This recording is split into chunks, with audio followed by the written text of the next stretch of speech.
আপনার চুরি হয়ে যাওয়া জিনিস চোর নিজে এসে আপনার কাছে ফেরত দিয়ে যাবে এবং আপনার কাছে মাপ চাইতে বাধ্য হবে। এর জন্য আপনি স্ক্রিনে দেওয়া নকশাটি একটা সাদা কাগজে লিখবেন এবং নকশার মাঝে আপনার সন্দেহজনক ব্যক্তির নাম এবং তার পিতার নাম লিখবেন।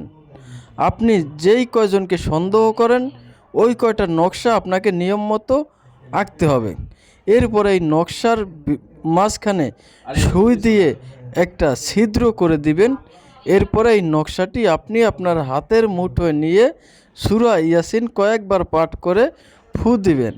দেখবেন ওই দিনেই সেই চোর আপনার কাছে ফিরে আসবে এবং আপনার সেই চুরি হওয়া জিনিস আপনাকে ফেরত দিতে বাধ্য হবে, আপনার কাছে মাপ চাইবে। ইহা অত্যন্ত পাওয়ারফুল একটা চুরি হয়ে যাওয়া জিনিস ফেরত পাওয়ার নকশা। যদি ওই দিন সে না আসে, দেখবেন পরবর্তী 2 থেকে 3 দিনের মধ্যেই ওই চোর আপনার কাছে এসে আপনার চুরি হয়ে যাওয়া জিনিস ফেরত দিবে, আপনার কাছে মাপ চাইবে।